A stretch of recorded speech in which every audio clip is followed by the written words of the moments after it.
Perezida wa Repubulika y'u Rwanda Paul Kagame akubutse muri Tanzania mu ruzinduko rw'akazi rw'iminsi igera kuri 2 rwahereye ku wa 4 tariki 27 kugeza ku itariki 28 Mata 2023. Ni uruzinduko impande zombi zivuga ko rwari rugamije gutsura umubano mwiza urangwa hagati y'ibihugu byombi, ndetse kandi hanasinywa amasezerano mu nzego zitandukanye zirimo ubucuruzi, uburezi ndetse n'izindi. Mu mafoto yatambukijwe ku mbuga nkoranyambaga za Minisiteri y'Ububanyi n'Amahanga ya Tanzania agaragaza indege yatwaye Perezida Paul Kagame muri iki gihugu inamuvanye muri iki gihugu cya Tanzania. Dore rero ibyo wamenya kuri iyo ndege yatangaje benshi cyane. Iyi ndege ni Gulfstream G650, ikaba ihagaze miliyari ziri hagati ya 60 na 75 z'amafaranga y'u Rwanda ugendeye ku gihe zakorewe. No kuvuga nk'uko bitangazwa na Forbes magazine, urubuga rukunze gutangaza amakuru menshi cyane. Ni indege rero zikorwa n'uruganda rwitwa Gulfstream Aerospace ruzwi mu gukora indege bwite. Izi ndege zikaba zitwara abantu bari hagati ya 11 ndetse na 18. Gulfstream Aerospace ni indege zifite ubushobozi bwo kumara amasaha 18 ikiri mu kirere. Nimwe rero mu ndege bwite zihuta cyane, kuko urubuga Aerospace Affairs ruvuga ko iri ku mwanya wa 3 mu ndege bwite zihuta kurusha izindi. Ni indege yashyizwe ahagaragara muri 2008, ikora urugendo rwa mbere muri 2009. Indege ikaba ifite igikoni n'akabari, telefone za satellite, murandasi, ubwogero, ubwiherero ndetse n'ibindi. Indege rero zikunzwe mu bakomeye cyane mu isi, kuko barimo David Geffen, Lawrence Powell, Jobs, Ralph Lauren, Elon Musk, akaba ari umuherwe wa mbere ku isi, Steven Spielberg, Nancy Wharton, Rory, Robert Kraft, Ralph Lauren, Ronald na Palerman, James Simons ndetse na Oprah Winfrey nk'uko Forbes magazine bivuga. Indege ikaba itwarwa n'abapilote bagera kuri 2. Urubuga Falcon Private Jets ruvuga ko intebe z'indege zihindurwamo ibitanda 5 biryamwaho n'umuntu umwe, ndetse n'ikindi kimwe cyaryamwaho n'abantu bagera kuri 2 nk'uko urubuga rukomeza kugenda rubigaruka. Ni indege rero itangaje cyane mu by'ukuri, akaba rero ari indege umukuru w'igihugu cy'u Rwanda Perezida Paul Kagame asigaye yifashisha cyangwa se asigaye magendamo mu ngendo ze hirya no hino ku isi, yaba ku mugabane wa Afurika ndetse n'ahandi hose. Iyo agiye mu nzinduko zifitanye isano n'akazi rero akaba ariyo ndege akunze kwifashisha rero umukuru w'igihugu cy'u Rwanda Perezida Paul Kagame. Nk'uko twabivuze hejuru, mwumvishije ko harimo n'abandi bantu bakomeye cyane bagenda muri indege, barimo na Elon Musk ndetse na Oprah Winfrey. Muri Sudani impande zimaze iminsi 10 zirwana ziyemeje guhagarika intambara mu gihe cy'amasaha 72. Minisitiri w'Ububanyi n'Amahanga wa Leta Zunze Ubumwe za Amerika Anthony Blinken yavuze ko agahenge kabonetse nyuma y'iminsi 2 y'ibiganiro hagati y'ingabo za General Ali Burhan za General Hameti.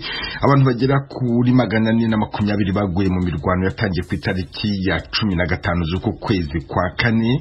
Ibihugu by'amahanga bikomeje gukura abaturage babyo muri Sudani. Abakomoka mu bihugu bigize umuryango w'ubumwe bw'Uburayi biganjemo Abafaransa n'Abadage bagera ku 1000 bakuwe muri Sudani. Uganda iratangaza ko yashoboye gukura abaturage bayo barenga 300 muri Sudani bahungisha intambara, barimo abadiplomate, abanyeshuri n'abandi baturage. Kampala, Ignatius Bahizi. Muri abo 300 harimo abakozi ba ambasade ya Uganda i Khartoum, abanyeshuri, abacuruzi ndetse na bamwe mu bayisilamu bari mu nzira berekeza i Maka mu mutambagiro mutagatifu muri Arabia Saudite. Intambara ikabasanga muri Sudani. Uyu wari muri abo bajaga i Maka yabwijwe rya Amerika uko byari byifashe ku kibuga cy'indege aho bagumye kuva imirwano itangiye. Twari twagize Khartoum twitegura gukomeza urugendo rwacu kuja i Maka. Hagati aho niho amasasu menshi cyane yatangiye kumvikana mu kirere, nuko abakozi bo ku kibuga batwereka aho kwihisha mu cyumba. Aho twari turi ntabwo twari twemerewe kuhava ngo hagire aho twaja, ariko ambasade ya Uganda hano yatwitagaho cyane igakurikirana uko turamutse.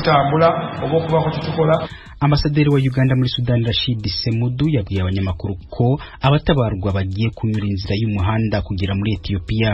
We have made evacuation arrangement. Twakoze gahunda yo gucura abanya-Uganda kugira ngo banyure mu nzira ya Ethiopia. Bazava i Khartoum banyure Al Jazeera na Gaddafi kugira ngo bagere ku mupaka wa Ethiopia. Twakodesheje bisi zirabatwara bose kugera ku mupaka wa Ethiopia. accommodate a number of all the 300 Ugandan. Mu itangazo rigufi Minisiteri y'Ububanyi n'Amahanga ya Uganda yasohoye kuri uyu wa mbere ivuga ko abanya-Uganda 300 bavuye neza i Khartoum ahabera imirwano, bakaba bari bamaze gukora urugendo rusaga ibirometero 500 berekeza ku mupaka w'icyo gihugu na Ethiopia. Ambasaderi wa Uganda muri Sudani yabwiye itangazamakuru ko Perezida Yoweri Museveni ku giti cye yagize uruhare rutaziguye mu gukurikirana gahunda yo gutabara abanyagihugu. Uyu yongeyeho ko hari hateguwe umutwe w'ingabo kuja gutabara abanya-Uganda iyo haza kuba ikindi kitambika mu nzira yo kubarokora. Ubwo yavugiraga mu nama y'abakuru b'ibihugu by'umuryango ushinzwe iterambere ry'ibihugu bya Afurika y'Iburasirazuba no mu ihembe rya Afurika uzwi nka IGAD mu cyumweru gishize, Perezida Museveni yanenze abategetsi ba Sudani kuba bahembera amacakubiri ariyo mpamvu amakimbirane yabo ahora yisubiramo. Aho hari mu rwego rw'iyo nama rwo gushaka igisubizo cy'ibibazo bya Sudani.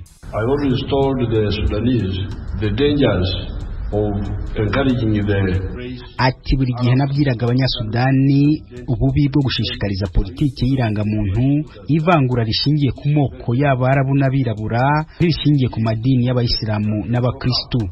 Nakundaga kubwira General Bashir ko iyo politiki ari akaga ku gihugu cye kandi amaherezo igihugu cyacitsemo ibice, icy'amajyaruguru n'icy'amajyepfo, kandi mu majyaruguru amwe muri ayo makosa aracyakorwa. Ntabwo ari byiza rero gukomeza kurera ayo makosa uko umwaka utashe, kandi Rwanda rusanzwe rubabara cyane kubera amakosa y'ibitekerezo, imigambi na politiki by'abayobozi. Tugomba kuja duharanira amahame ya politiki nziza. Nubwo waje kurwana ugomba kurwanira impamvu zumvikana atari inyungu zawe. Even when you have to fight, you fight for a principled cause.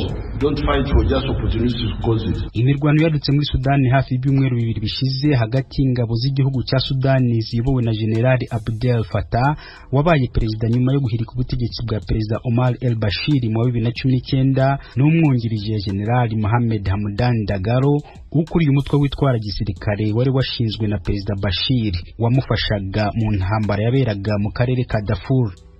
Ignatius Bahizi, Ijwi ry'Amerika, Uganda. Leta y'u Rwanda nayo iravuga ko yatangiye gahunda zo gucyura abanyarwanda bakoreraga mu gihugu cya Sudani. Umuvugizi wa leta y'u Rwanda wungirije Alemu Kurarinda yavuganye na mugenzi wacu Edi Rwema amubwira uko u Rwanda ruteganya kubikora. Abenshi ni abakorera umuryango w'abibumbye, ariko harimo n'abacuruzi abikorera ku giti cyabo ndetse n'abanyeshuri. Abo bose ambasade y'u Rwanda muri Sudani irabakurikirana amakuru yabo, ku buryo kugeza uyu munsi amakuru dufite nuko nta mahirwe kuba nta muntu urakomerekera muri iyo mirwano cyangwa se ngo abe yayiguyemo ni ukuvuga yahaburiye ubuzima. Ikindi rero ambasade irimo irabikorana na Minisiteri y'Ububanyi n'Amahanga, yitaho kumenya aho bari, yitaho kubamenyesha aho bahurira kugira ngo barebe uburyo uyu munsi bahava, kuko biragoye cyane gukoresha indege mu gihugu kirimo imirwano, mu gihugu aho ikirere cy'igihugu gisa n'igifunze. Murimo murakora iki kugira ngo umutekano wabo ukomeze kurindwa igihe cyagira mukaba mwashobora no kubakura muri icyo gihugu? Ntabwo tugomba gutegereza igihe umutekano wavuga ngo wabonetse kugira ngo bahave, aho bagomba guhurira bagiye bahamenyeshwa, byaba bikoreshejwe imbuga nkoranyambaga, byaba bikoreshejwe telefoni, uburyo bwose bw'itumanaho, noneho bakagerageza kuhavanwa mu buryo bukoresheje imodoka, bakagera bagezwa nko ku mupaka w'igihugu cya Misiri, aho abakozi ba ambasade y'u Rwanda nabo babategerereje kugira ngo niho babafashe gukomeza urugendo. Ibyo ngibyo nibyo biri gutunganywa, nibyo biri gukorwa, kandi birimo biranashyirwa mu bikorwa. Hari uburyo leta y'u Rwanda irimo gukorana n'igihugu cya Sudani kugira ngo abo banyarwanda bashobore kugera aho ngaho ku mupaka wa Sudani na Misiri nta kibazo kibabayeho. Hanyuma ikindi, hari ubufatanye murimo kugirana n'igihugu cya Misiri kugira ngo baramutse bageze kuri uwo mupaka bashobore kuwambuka nta kibazo kibaye. Guverinoma zirakorana n'uko nabikubwiye, ambasade yaba yo mu Misiri yaba iyo muri Sudani zirimo zita ku banyarwanda bahari, ndetse uretse no kuvuga ngo guverinoma y'u Rwanda yakorana n'iya Misiri cyangwa se n'iya Sudani n'ibindi bihugu birimo bihavana abantu iyo bibaye ngombwa hagati yabyo birakorana bigafatanya bikaba byajyana abantu. Ubu ngubu niba tuvuze yuko hari abanyarwanda bakora muri UN cyangwa se umuryango w'abibumbye, niba umuryango w'abibumbye ugiye kubajyana urumva ntabwo wabasiga nk'abakozi bawo, baragenda. Ariko iyo bagiye ni ukuvuga ko ambasade igomba kuba ibizi niba hari batanu bagiye, urugero mfashe ikamenya umubare w'abasigaye ndetse n'umubare w'abagiye. Ubufatanye rero burahari hagati y'izo za ambasade zose, hagati y'abayobozi b'ibihugu ndetse n'ibihugu ubwabyo. Uzi ko Abanyamerika, Abafaransa n'ibindi bihugu byatangiye gukurayo abantu, Abongereza barafatanya kugira ngo babashe kujyana aba bantu babajyana muri Chad, hafi aho ngaho babajyana mu Misiri cyangwa se muri Djibouti aho babonye abantu bagenda